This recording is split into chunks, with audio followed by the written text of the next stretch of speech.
Vamos abrir a Bíblia lá em Deuteronômio 3.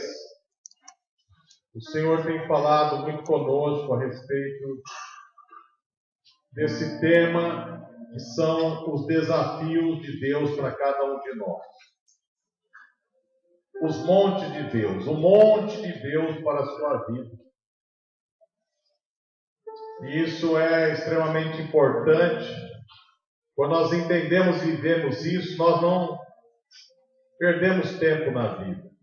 Nossa vida não se torna mais comum, mas uma vida especial. Deuteronômio 3. Senhor, abençoa a leitura da Tua palavra agora. Só a Tua palavra já alimenta. Que ela seja agora dirigida pelo Espírito e ela se torne vida em nós, em nome de Jesus. Deuteronômio 3. Depois nos viramos e subimos o caminho de Bazã. E Og, rei de Bazã, nos saiu ao encontro, ele e todo o seu povo, para a guerra em Edrei. Então o Senhor me disse: não temas, porque ele e todo o seu povo e a sua terra tenho dado na tua mão. Far-lhe-ei como fizeste a Seom, rei dos amorreus, que habitava em Hesbom. E também o Senhor nosso Deus nos deu na nossa mão Og, rei de Bazã, e todo o seu povo, de maneira que ferimos até que não ficou sobrevivente algum. E naquele tempo tomamos todas as cidades, nenhuma cidade houve que não fosse tomada. 60 cidades, todas da região de Argob, o reino de Og em Bazã. Todas essas cidades eram fortificadas com altos muros, portas e ferrolhos, e muitas outras cidades sem muro. E destruímos-las como fizemos a Seom, rei de Hesbom, destruindo todas as cidades, homens, mulheres e crianças. Porém, todo o gado e dispor das cidades tomamos para nós por presa. Assim, naquele tempo, tomamos a terra das mãos daqueles dois reis dos amorreus que estavam além de Jordão, desde o rio Armon até o monte Hermon. Os sidônios a Hermon chamaram Sirion, porém os amorreus lhe chamavam Senir. Todas as cidades do Planalto, todo o Gileade, todo o Bazã, até Salca e Andrei, cidades do reino de Og em Bazã. Porque só Og, o rei de Bazã, restou dos gigantes. Eis que o seu leito, um leito de ferro, não está porventura em Rabá, os filhos de Amon, de 9 côvados o seu comprimento, ou seja, 5,70 metros, e de 4 côvados a sua largura. Daria aqui 1,60 metros e pouco de largura, pelo côvado comum. Tomamos, pois, esta terra em possessão naquele tempo, desde Aroer, que está junto ao ribeiro de Armon, até a metade da montanha de Gileade, com as suas cidades, tenho dado aos Rubenitas e aos Gaditas. E o restante de Gileade, como também a todo Bazã e o reino de Og, dei na mão da tribo de Manassés, toda aquela região de Argob, por todo Bazã. Se chamava a terra dos gigantes. Jair, filho de Manassés, alcançou toda a região de Argob, até o termo dos Jerusitas e Macatitas, e chamou seu nome Bazã Avot Jair, até o dia de hoje. Verso 21. Também dei ordem a Josué no mesmo tempo, dizendo: os teus olhos têm visto tudo que o Senhor vosso Deus tem feito a esses dois reis. Assim fará o Senhor a todos os reinos a que tu passaste. Não os temais, porque o Senhor vosso Deus é o que peleja por vós. Amém?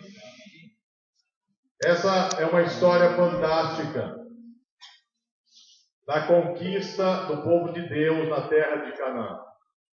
Interessante que Deuteronômio 1 e 2 fala Moisés relembrando as passagens do povo de Israel, que ele já estava bem velho, e ele falava assim: nós passamos ali pelas terras de Esaú, e Deus diz: não faça guerra com eles, porque eu não dei a terra deles por herança para vocês.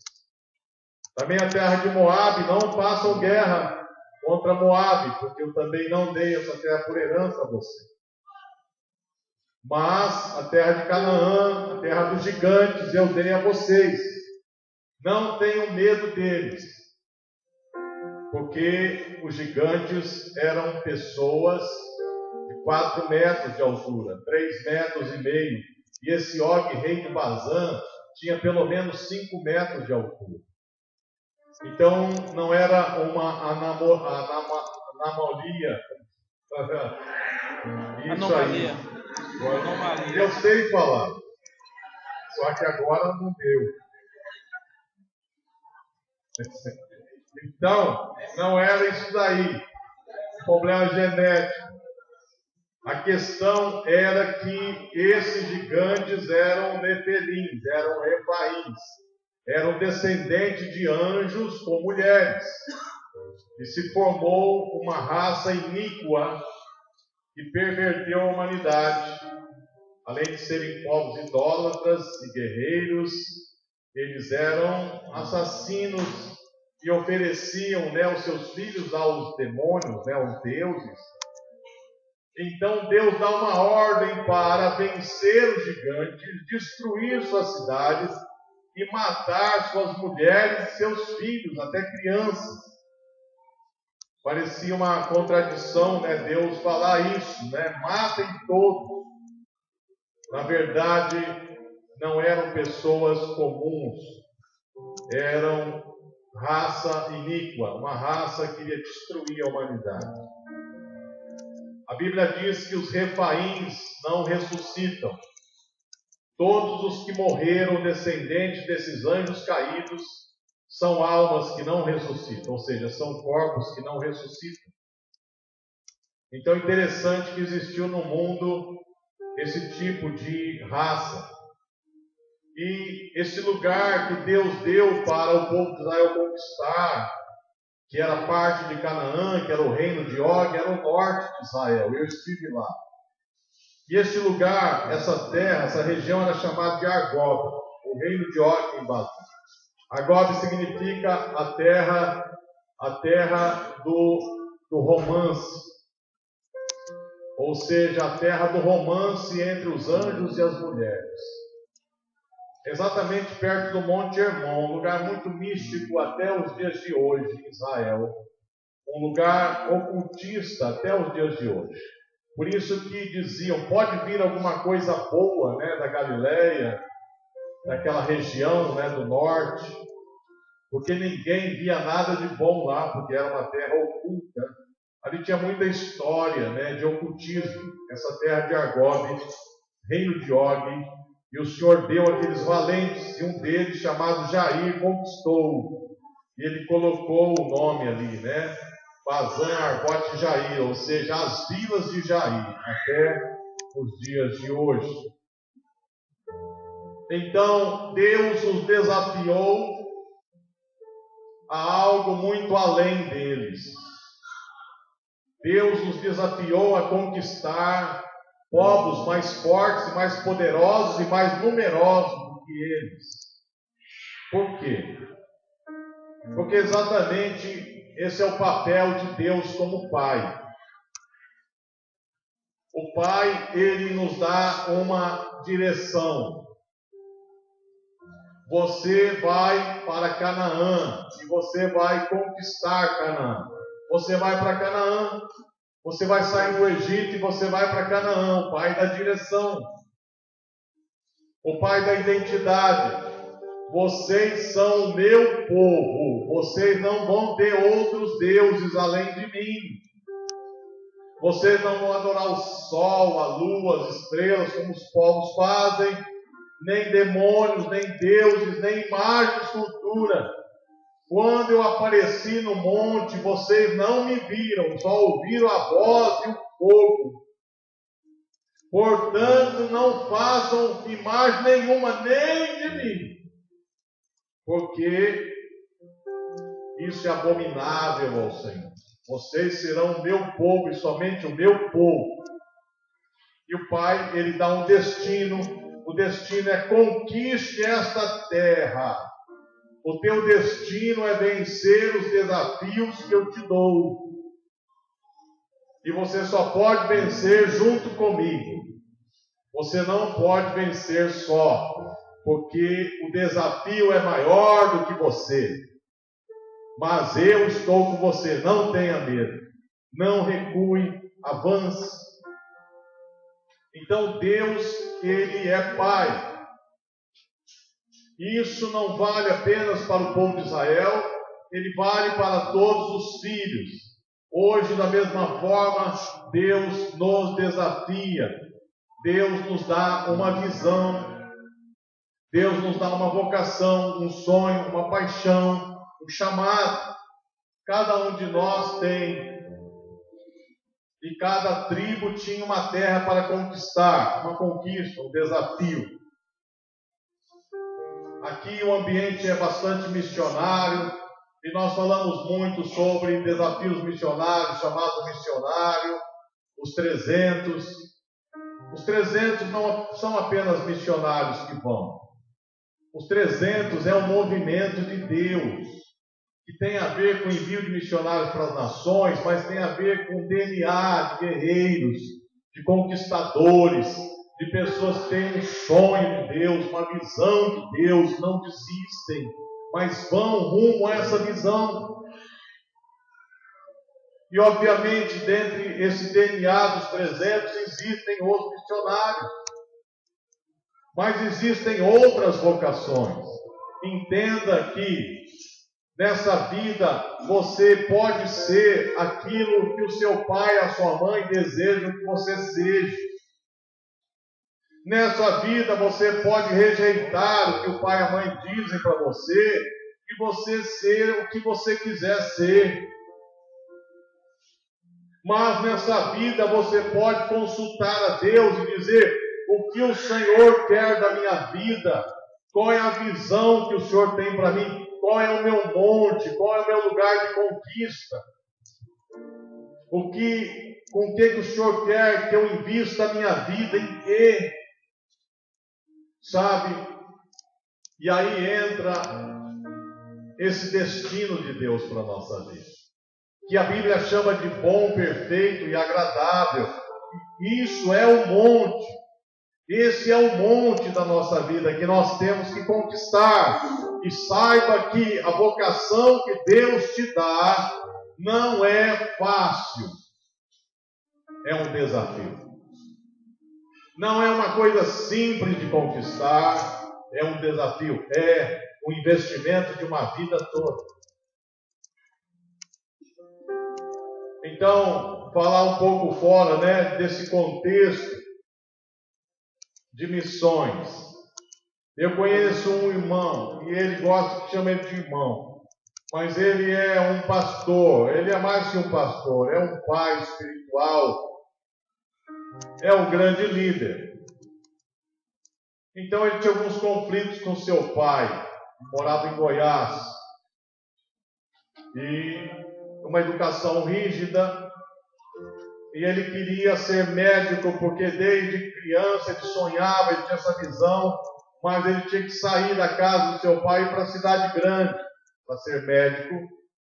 E o seu pai era contra. Você quer ser vagabundo, é para ficar aqui na enxada com o seu pai plantando, fazendo roça, plantando. A sua mãe guardava no coração, acreditava no chamado dele, na vocação, e o apoiou. Só que o preço para ele ser aquele sonho era brigar com seu pai, ou seja, era ir além da vontade do seu pai. Então, quando ele tomou a decisão de deixar a sua casa para a cidade para estudar, o seu pai, ele não concordou, o seu pai como que o deserdou. Mas ele sabia que aquilo estava além da sua educação. Então ele foi para Goiânia, e ele estudou muito, prestou vestibular, e ele passou, e com muito custo, porque ao princípio seu pai não apoiava, sua mãe mandava às vezes dinheiro escondido. Então ele foi estudando, não foi fácil. Fazer medicina já é difícil quando você tem dinheiro. Quando você não tem, muito mais difícil no Brasil. E ele se formou médico, e ele teve uma visão de vir para Rondônia, num tempo que Rondônia nem estrada tinha, nem asfalto tinha, apenas estrada de chão. Ele foi parar lá em Ariquemes. E ele era recém-casado, e a mulher ficou em Goiás. Ele disse: eu vou aventurar, eu vou para lá. E ele então arrumou uma casinha, um lugarzinho lá, que tinha apenas uma cama, um colchão, alguma coisa, que um outro médico lhe deu apoio, e ele visualizava crescer como médico. Ele visualizava dar uma vida melhor para sua família, abrir espaço naquela terra. E o Senhor foi revelando mais visões, porque ele se converteu. E Deus diz para ele: essa vocação foi eu que te dei, mas você vai ser mais do que médico. Você vai ser o líder da igreja do Senhor nessa cidade. E assim ele começou uma reunião na casa dele, já tinha casa, a esposa já tinha ido para lá. E começou um movimento, e formou-se uma igreja. E essa igreja se tornou uma referência, e abriu casas de recuperação, e albergues, e treinamento da melhor. E formou-se ali muitos profissionais e muitos médicos.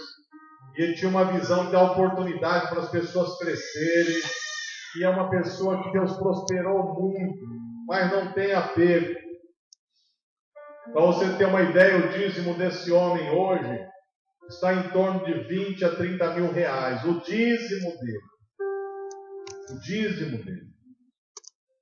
E é uma pessoa desapegada que investe em quem quer vencer na vida. Investe em quem tem um sonho. Investe em quem quer chegar a algum lugar. Porque ele entendeu isso de Deus. Então ele não tem pena de quem tem autopiedade, de quem não sabe o que quer, de quem é um pedinte. Porque ele diz assim: eu poderia ser tudo isso, mas eu não fui porque eu obedeci o meu destino. Sabe, ele poderia ser um homem hoje que morava na roça e tudo bem, ele teria o seu ganha-pão, sua família, sua vida digna. E talvez ele dissesse assim: eu não pude ser médico, mas meus filhos serão. Mas não é o seu destino. Aliás, todos os seus filhos são médicos hoje. E ele tem um hospital, e ele tem uma faculdade, tem vários cursos, tem faculdade, tem um hospital, tem outro hospital em Goiânia. Porque Deus o abençoou. Porque ele nunca desistiu do monte. Ele nunca desistiu da visão. Depois ele se reconciliou com seu pai, levou o seu pai para lá. Foi um momento muito forte assim. Seu pai entendeu.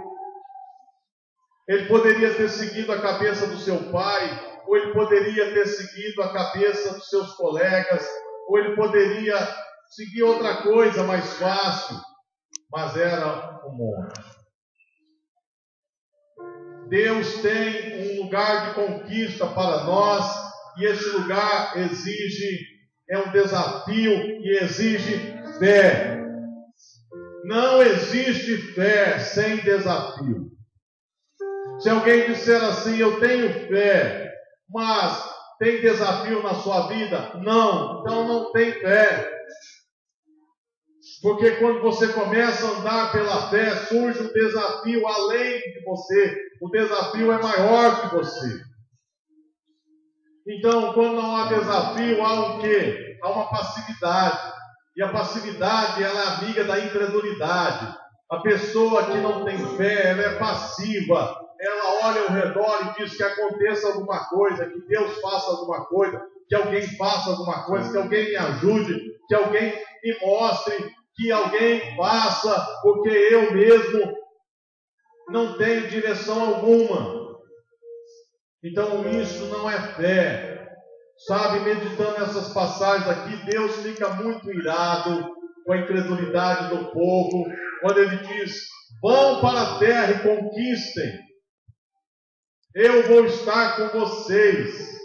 Mas há gigantes lá, e as cidades muradas, e o Senhor nos envia para sermos destruídos. Eles duvidaram de Deus, eles acharam que Deus, pela própria circunstância, os metia numa situação perigosa, que eles iriam perecer.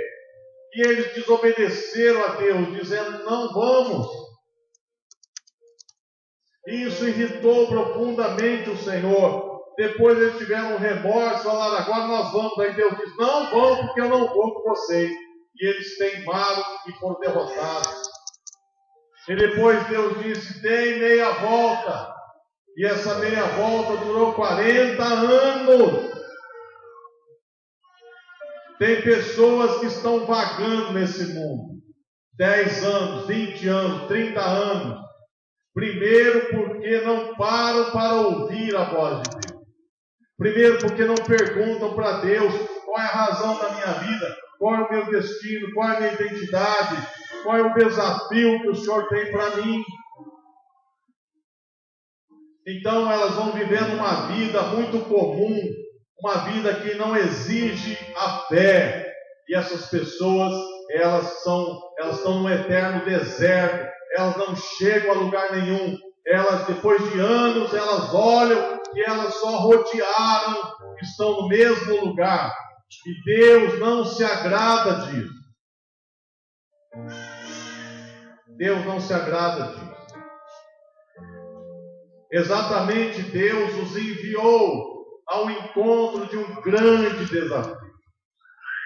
Depois daquela geração que aceita o desafio, Deus os faz entrar na terra liderados por dois homens que nunca desistiram do desafio, que eram Josué e Caleb. Eles tinham esse DNA, eles tinham fé, eles tinham a humildade de se sujeitar a Deus, de confiar em Deus. Então eles lideraram esse movimento de conquista e aquela geração tinha esse DNA. Enquanto eles lideraram Israel, Israel conquistou tudo, com dificuldades, mas conquistou aqueles montes todos. Sabe, nós temos nossos sonhos pessoais. Eu tinha meus sonhos pessoais. A Fátima tinha os sonhos pessoais dela. Eu acho que os sonhos dela eram sonhos assim, mais realistas, né? Eu tenho uma família para sustentar, uma mãe para sustentar, irmãos para sustentar. Eu tenho a saúde e ganho pão de cada dia para poder sustentar minha família. Um dia eu vou me casar e servir a Deus com a minha família. E eu pensava, eu vou me formar e eu vou trabalhar, e eu já estava trabalhando, eu vou crescer nessa empresa, eu vou estudar mais, e eu vou dar uma vida para minha família, e eu vou estar na frente da obra de Deus, sim, eu vou estar liderando a igreja, mas eu nunca vou ser pastor tempo integral, porque sempre eu vou ter o meu ganha-pão, então eu não vou depender nunca de nada, de ninguém, só do suor do meu trabalho. Era uma visão boa, né? Então, era uma visão mais acessível, porque eu dependia de mim. Eu vou me esforçar, eu vou estudar, eu vou dar duro, e eu vou me dedicar, e eu amo a palavra também, eu amo ministrar também. Então, é viável, é possível. Só que Deus falou, não é isso. Um dia Deus falou, não é isso. Eu não te chamei para isso. Eu te chamei para ser, vocês vão ser missionários. E Ele colocou um desafio maior do que nós. O missionário não pode confiar na sua capacidade de trabalhar e levantar recursos. O missionário vai para um lugar distante do seu. Ele tem que se adaptar a outra cultura, a outra terra, a outros convívios, a outras pessoas. Ele às vezes tem que aprender uma outra língua e ele tem que viver um outro estilo de vida. Então, para mim, aquilo era muito além, mas era muito além do que a gente poderia. Foi um grande desafio deixar Santa Rita. Foi um grande desafio morar em Belém 1 ano, num galinheiro. Foi um grande desafio aprender linguística, que não é fácil. Foi um grande desafio conviver com pessoas que tinham outras doutrinas, crentes que para mim não eram nem crentes, porque na minha religiosidade eu achava que a minha igreja era melhor e eu era um crente melhor que os outros, só porque os outros eram diferentes. Deus teve que quebrar muito orgulho ali. Foi um desafio a gente sair ao léu sem dinheiro, de barco, de carona de avião, de carona de barco, de navio, e chegar num lugar que ele nunca viu. Foi um grande desafio chegar numa tribo com 1 quilo de feijão e um metiolate. Foi um grande desafio, né? 1 quilo de feijão e um metiolate. O filtro de feijão durou só um dia, porque dá uma fome no mato. Metiolate no mato não vale nada. Pra nada. Foi um grande desafio morar no mato, morar em casa de palha, viver igual índio. Andar na mata, virar um índio mesmo. Eu e Fátima, às vezes, quando a gente voltava para a cidade, a gente ficava se beliscando. É verdade que nós ficamos 6 meses no mato? É verdade. Acho que nós estamos dormindo, sonhando, não sei. Totalmente sobrenatural. Desafios muito maiores do que nós. E depois desses 15 anos eu pensei, agora, Deus, que o Senhor nos chamou para o ar, que nós vamos viver uma vida normal, Agora nós vamos ver normal, agora vai depender mais de nós, Ele falou, você nem sabe o que te espera. Sabe, desafios muito maiores do que nós. Chegar numa terra dessa com quase nada, aí comprar propriedade, construir. Eu não sei, eu acho que a Jocum hoje deve ter um patrimônio de uns 5 milhões, mais ou menos. Mas nada é nosso, tudo é do reino de Deus. Sabe, tem que levantar 300 missionários para as nações, do Acre. Para sustentar 300 missionários, são pelo menos 300 mil por mês. Quando? Eu acho que é mais fácil levantar 300 mil por mês do que 300 pessoas para as nações. Aí você vai construir o Lar Estéreo, é 1 milhão. Você vai construir lá o Panorama, é quase 200 mil. Aqui é mais de 50 mil. Aqui. Aí você vai construir o auditório, aqui é 500 mil. Aí você está enviando missionário, todo mês tem que mandar dinheiro. Nós somos missionários. E nós temos que levantar todo mês. Sei lá, eu não sei. Eu sei que passa de 50 mil por mês. Nós somos missionários. Nós não somos empresários. Nós não somos traficantes. Nós não somos políticos. Nós não somos dono da JS lá. Nós não somos dono da Odebrecht. Nada disso. Nós somos missionários. E Deus fala, levanta aí, rapaz. Levanta e faz. Mas isso é muito maior do que nós. Ele fala assim, enfrenta o gigante e as muralhas. Você pensa que parou, não parou. Quanto mais cabelo branco vem na cabeça da gente, mais Deus inventa coisas. Deus fica inventando as coisas. Tem que viajar para todo lado, sabe? Eu não gosto de ficar viajando de avião, minha cabeça roda, aquele cheiro de querosene, aquela comida ruim, tudo, sabe? Eu nem penso no amanhã, porque tem tanta viagem, eu não penso mais. Eu não sei nem se estar vivo, vou pensar. É muito desafio. É desafio. Às vezes você está ministrando uma pessoa, você fala assim, Deus, essa vida aqui só entre nós, eu não vou falar para as pessoas. Só um milagre. Só um milagre, Deus. Porque, eu já estou desenganando. São desafios. Deus inventa coisas na sua vida que você diz assim, não é possível. Então isso é de Deus. Quando acontece algo na sua vida, você diz, isso é possível. É porque não é de Deus, é uma coisa humana, é normal. Não é uma coisa ruim, mas é uma coisa humana. Mas quando Deus fala algo para você, geralmente está acima de você. Deus te chamou para pastorear uma igreja e você fala, não é possível, Deus. Aqui, esse povo aqui não quer nada, não vai dar. sabe, é muito difícil, é muita luta, eu já estou estressado, já. Ele diz, mas é além de você. Deus te chama para montar uma empresa. Outro dia eu estava conversando com um rapaz, sabe, e eu falei, qual que é a sua, irmão? Ele falou, eu amo lavar carro. Então você vai passar a vida lavando carro? Não, eu vou ter um lavador de carro e vai ser o melhor. E eu vou fazer serviço que o carro vai ficar brilhando. E quem sabe eu monto uma tapeçaria, quem sabe eu monto até uma manutenção, porque eu gosto muito disso.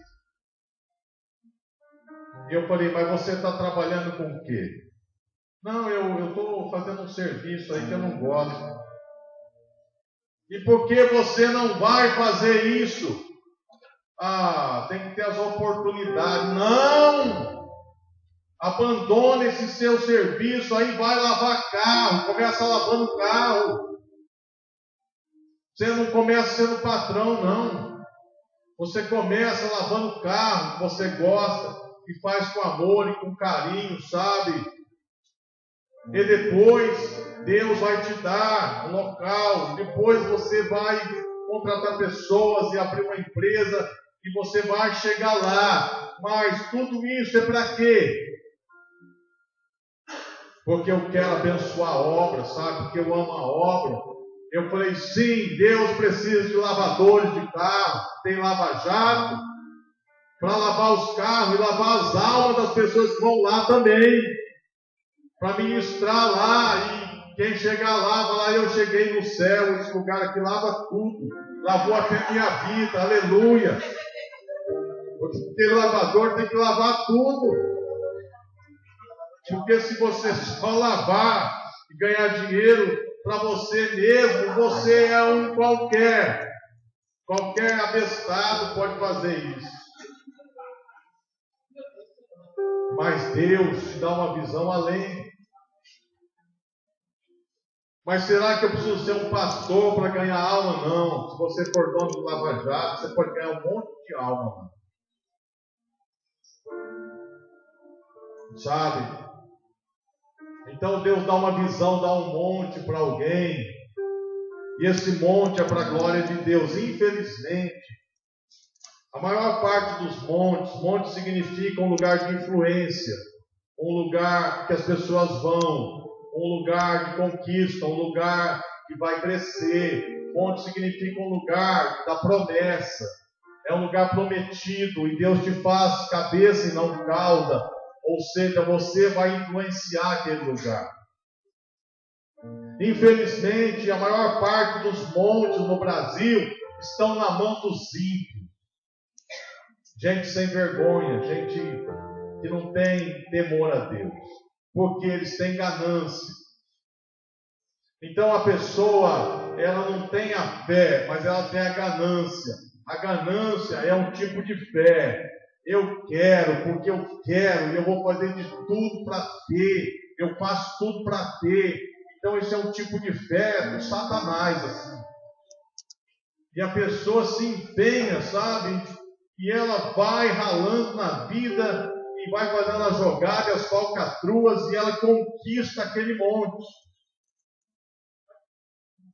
Então, Og, rei de Bazã, com certeza os seus descendentes, os seus antepassados, que eram anjos caídos e mulheres caídas, e depois os seus pais e avós, tudo, esse povo todo, eles chegaram lá e mataram quem estava na terra, e eles dominaram a terra, e eles falaram, essa terra é nossa, e vai ser do nosso jeito aqui, nós vamos reinar, e as nossas cidades vão ser fortes, e ninguém vai entrar aqui, e ninguém manda aqui, nós mandamos aqui, e era um lugar ímpio. Mas eles tinham conquistado com a força do braço dele. E Deus disse assim, eu não aprovo. E Deus disse para o povo de Israel, vocês vão lá e tirem esse povo de lá, exterminem e possuam aquela terra, porque o destino daquela terra não é ser uma maldição, não é o seu lugar de impiedade, não é seu lugar de idolatria, não é não ser um lugar de sacrifício de filho, não é terra de aborto, de violência, de corrupção, não é terra de homicídio, de assassinato. Aquela terra é para ser terra do Senhor. Então Deus levanta o espírito de alguns líderes, como esse camarada aqui, esse Jair aqui, que não deveria ter mais do que 1,70 m, porque o judeu normal tinha 1,70 m, o máximo, homem grande tinha 1,75 m. Vai, derrube aqueles gigantes e as cidades, porque eu quero uma nova história para aquele lugar. Sabe, Deus está esperando que a gente esteja disponível para Ele dar uma visão, além de você lutar para conquistar aquele monte. E o primeiro monte a ser conquistado é o seu coração incrédulo, porque o nosso coração ele é incrédulo por natureza. Ele olha as circunstâncias, ele reclama de tudo, ele mede, ele sabe matemática, 2 e 2 são 4, e 4 não dá. Eu fiz as contas e não dá. O que eu ganho não dá, o que eu sou não dá. Sabe, eu olho para mim, eu sou um gafanhoto, não dá. Então o primeiro monte é esse coração incrédulo. Porque minha família não vai mudar, porque eu não vou mudar, porque eu nasci assim, eu sou assim, eu vou morrer assim, porque minha família é assim, sabe? É o maior monte talvez. Porque Deus demorou 40 anos para mudar o coração daquele povo. O mais difícil foi mudar o coração daquele povo. Tirar deles aquele coração de escravo, de gafanhoto, de nada que eles adquiriram no Egito, que é o mundo. O mundo falou para você, não dá, não pode. O mundo te colocou num quadrado, numa caixinha. O mundo disse, você vai ser assim e acabou. A sua educação só dá para chegar aqui. E essa é a sua mentalidade. Ou você tem que romper com essa caixinha, porque você serve um Deus que não é limitado a nada e a ninguém. E não é porque você quer, é porque Ele quer. Não é porque eu quero crescer, não é porque eu quero conquistar, não é porque eu quero ser alguém na vida influente, não é porque eu quero ser um grande líder, não é porque eu quero ser um grande pastor, um grande missionário, um grande empresário, um grande educador, ou um grande administrador, ou um grande político. É porque Deus que quer. Você acha que Deus quer que você viva numa família destruída? Você acha que Deus quer que você viva lamentando, pedindo oração, 6 horas por mim, 6 horas por mim? Você acha que Deus quer que você fique admirando as pessoas que têm fé e conte a história dos outros? Pode ser que um tempo você faça isso. Mas Deus quer realmente algo para você conquistar. E esse algo não tem tamanho. Este algo é o tamanho que Deus tem para você. Não é para você comparar com ninguém, porque Deus separou as tribos em regiões e Deus determinou, você vai conquistar essa terra, e você essa, e essa, e essa, você no norte, você no sul, e você no leste, você no oeste, e eles não tinham que argumentar, porque ninguém escolheu, foi Deus que escolheu. E ninguém ficava olhando, a terra do outro ali é mais bonita, não. A terra que Deus confiou para mim, eu vou lá, eu tenho que conquistar aquilo ali. Deus, Ele é o Senhor da nossa vida, sabe? E o primeiro desafio é você fazer o seu coração crer em Deus. Você entregar o seu coração a Deus, para o Espírito Santo gerar fé, sabe? E o segundo desafio é você obedecer. e você não retroceder. Mas a gente tem medo, pastor. Leva o medo junto. Porque o medo é igual um carrapato, ele não sai fácil. Então, quando o medo fala assim, não vai dar, você fala, então vamos junto, medo. No meio do caminho, o medo fica para trás, porque o medo tem medo. Quando você menos espera, o medo já saiu. Aí você está diante do gigante, você fala, nem o medo ficou para me ajudar. Ficou só Deus.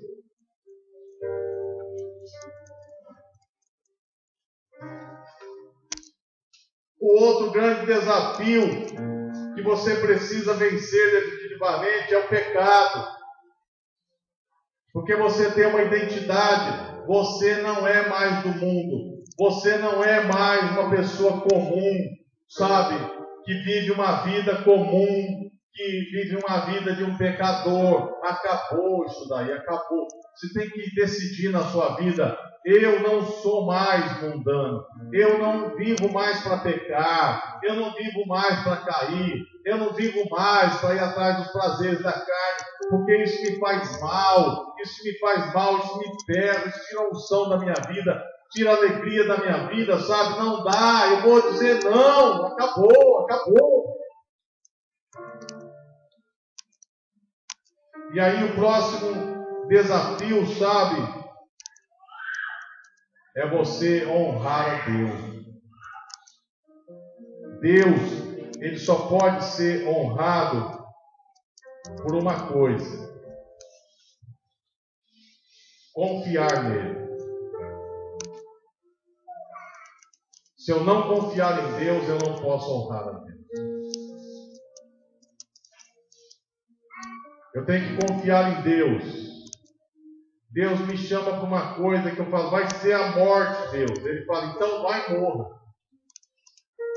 E aí quando você vai para morrer, você não morre. Essa é a confiança.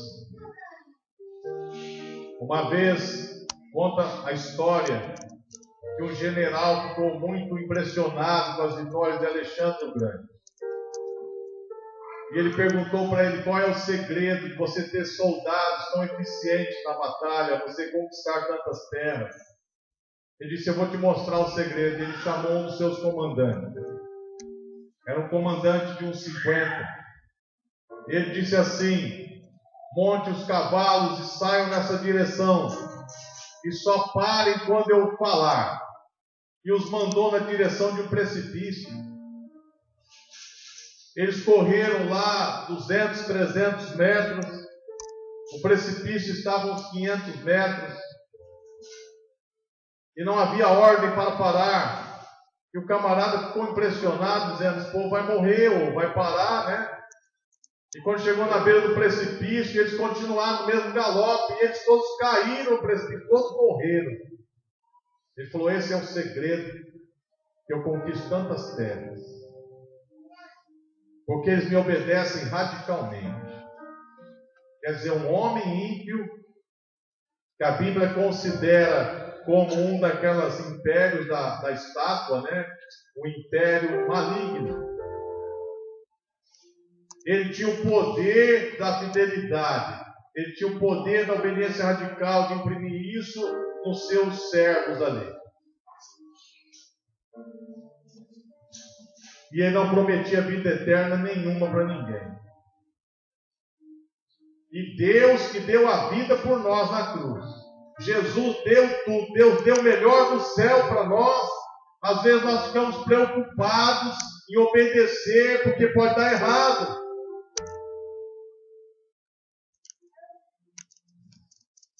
Você sabe que desses todos aqui, o que Deus mais admirava era Moisés, talvez mais do que Josué e Caleb. Porque Moisés foi um homem que suportou muita coisa por amor ao Senhor. Mas um dia Deus disse para ele, não fira a rocha. A rocha ia ser ferida só uma vez lá na cruz. Sabe, tinha algo espiritual ali muito grande que Moisés não discerniu na hora, porque ele estava absorvido pela irritação que aquele povo lhe causava. A murmuração, a incredulidade afetou, ele ficou irado, ele feriu, ele fez algo que Deus não mandou fazer.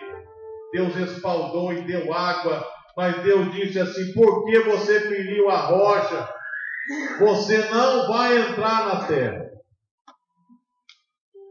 E aí então ele liderou o povo em grandes vitórias. Ele chegou lá na colina e Deus falou assim para ele, verso 24: agora eu vou mostrar para o meu servo, a grandeza e tal. Olha só, verso 23 do capítulo 3: também eu pedi graça ao Senhor no mesmo tempo, dizendo: Senhor Jeová, já começaste a mostrar ao teu servo a grandeza da tua mão forte, pois que Deus há no céu e na terra que possa fazer segundo as suas obras e segundo os seus grandes feitos, Parece que ele está assim, dando uma exaltada em Deus, para dar uma aplacada em Deus assim, Rogo-te que me deixes passar, para que veja esta boa terra que está além do Jordão, esta terra de montanha e o Líbano. Eu quero ver esse monte, sabe, Deus? Nós temos andado juntos, O Senhor é misericordioso, já passou a tua ira, tanto tempo, e eu sou tão fiel, sabe? Nunca mais eu pisei na bola, sabe? Porém o Senhor indignou-se muito contra mim por causa de vocês, e não me ouviu. Deus não me ouviu. Antes o Senhor me disse: basta, não me fales mais desse assunto. Sobe ao cume de Pisga, levanta os teus olhos ao ocidente, ao norte, ao sul, ao oriente, e vê com os teus olhos, porque não passarás esse Jordão. Deus falou: você não vai pisar nessa terra, você só vai contemplá-la. Manda Josué, anima-o e fortalece-o, porque ele passará diante desse povo e fará possuir a terra que verás. E assim ficamos nesse vale, defronte de Bet-peor. Então ele disse assim: olha, Israel, depois que eu fui muito teimoso, 40 anos, eu passei 40 anos na sequidão total. Depois que eu aprendi a confiar em Deus, 40 anos eu fui fiel. Só um dia eu pisei na bola com Deus. Só um dia. E sabe o que ele fez? Ele não me deixou entrar na terra. Então, se vocês pecarem contra ele, pode saber que ele vai castigar mesmo. Porque Deus é assim. E aí o Moisés, ele exorta o povo, como Deus não suporta incredulidade e rebeldia.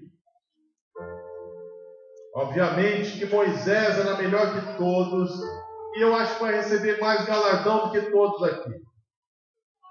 Mas Deus falou: não. Deus falou para ele: não. Tem coisas na nossa vida que não voltam nunca mais.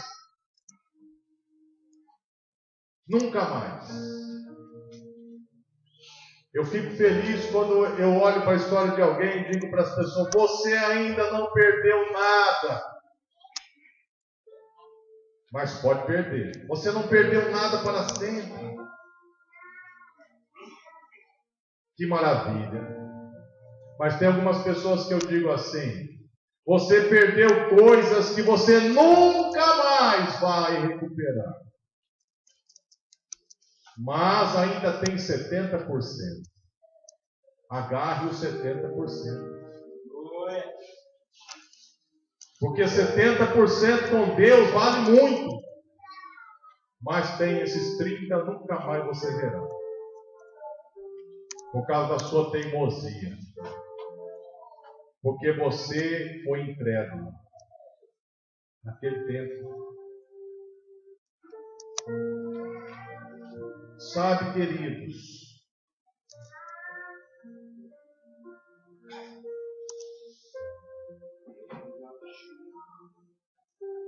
o Senhor tem falado ao nosso coração. É um tempo de olhar para Ele e não recuar, é um tempo de conquistar o monte, é um tempo de ir além do que eu sou, é um tempo de crer em Deus, parar de reclamar, de murmurar, sabe, parar de ficar tentando manipular Deus. O que agrada a Deus é crer nele, o que agrada a Deus é honrar a Ele, o que agrada a Deus é obedecê-lo, mesmo que eu não entenda bem, mas Ele é Deus. Eu não entendo hoje, mas amanhã eu entenderei. A geração dos 300 é a geração desses que são como Josué e Caleb. Dai neste monte, ou como Moisés. Apesar do seu erro, ele continuou sendo íntimo e amigo de Deus. Deus era tão amigo dele que Deus podia falar não para ele. Tem gente que Deus não pode falar não, que já se ofende e quer se desviar. Moisés, Deus falava não, e Moisés ficava... Mas nós somos amigos ainda, né, Deus? Claro que nós somos, por isso que eu estou falando não para você. Só amigo que fala não.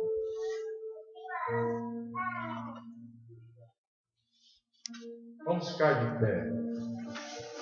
Nessa noite nós queremos que você participe desse desafio. Qual o desafio? De você ouvir a voz de Deus. Qual é o monte da sua vida? Qual é o monte da sua vida? É o desafio que Deus te dá para você ir além, para você contar o seu testemunho. Deus me deu além, Deus me fez ir além, Deus me deu um coração com fé. Sabe, eu joguei fora a incredulidade, Deus me levou além do que eu podia, Deus me levou além para poder glorificar o nome dEle. O nosso país precisa de gente assim, gente íntegra com Deus, gente que cumpre uma missão com Deus, gente que é marido de verdade, é esposa de verdade, é filho de verdade, é empresário de verdade, é patrão de verdade, é empregado de verdade, é professor de verdade, é político de verdade, gente que é servo de verdade, gente que é crente de verdade, gente que é pastor de verdade, gente de verdade, gente que está além da sua limitação. Confie em Deus. Se Deus te deu uma visão, não desista, não negocie essa visão por nada. Não vai fazer uma coisa mais fácil, porque não vai ser mais fácil, vai ser mais difícil. O mais fácil é mais difícil, porque o mais fácil Deus não está lá, mas o que Deus te chama, Deus está lá. Deus está trazendo de volta os sonhos que Ele te deu um dia. Deus está trazendo de volta a visão que Ele te deu um dia e que você deixou para trás, que você disse é muito para mim. Isso daí é uma fantasia da minha cabeça, porque alguém falou para você que não dava, porque o seu coração falou para você que não dava, porque a sua incredulidade disse que não dava, e Deus está falando, ainda dá tempo para retomar, ainda dá tempo para você voltar, ainda dá tempo para enfrentar. Aleluia!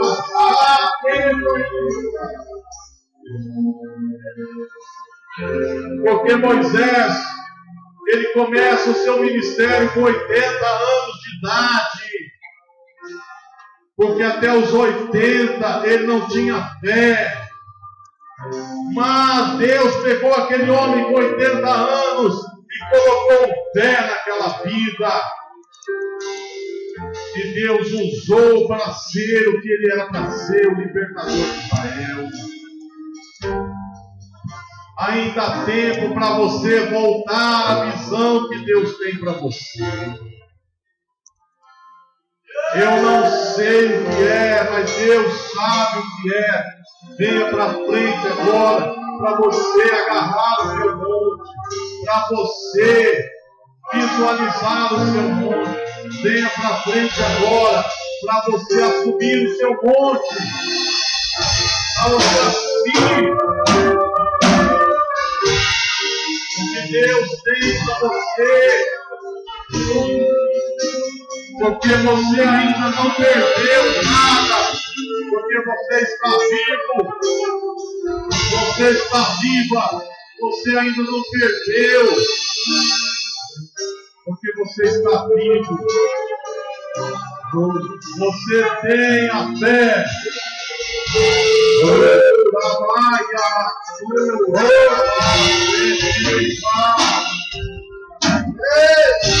Sim, é possível, sim, é possível, sim, é possível, sim, é possível, sim, é possível, sim, é verdade que Deus faz.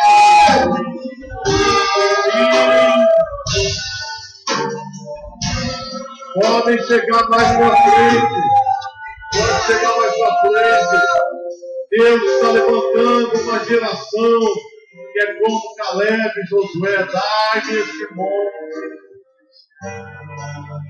dai-me este monte.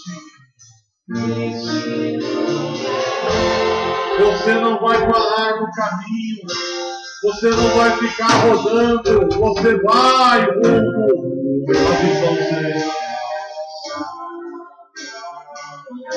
Sim, porque Ele é poderoso para fazer muito além do que pensamos e sentimos. Aleluia.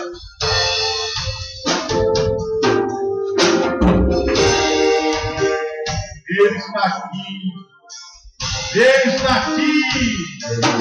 A presença dele está movendo dentro de você. Ele está se devolvendo dentro do seu coração.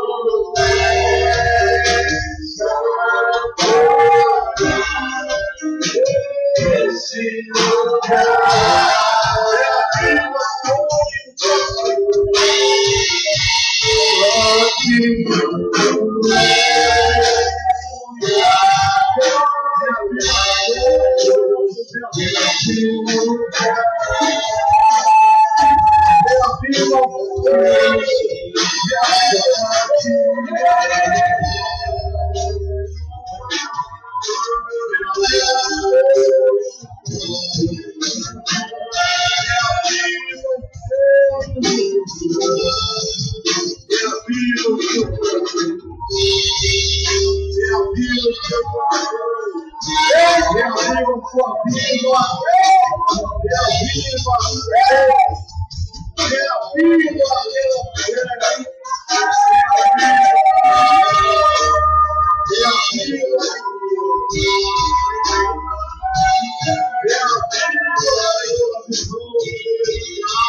Nós não podemos permitir que o Brasil seja uma terra de gafanhotos, seja uma terra de ladrões, seja uma terra de idólatras, seja uma terra de corruptos, seja uma terra em que alguns roubam a riqueza de todos. Nós não podemos permitir que esses habitantes da terra, esses demônios, esses refaíns, esses nefilins, esses espíritos malignos mandem nessa terra.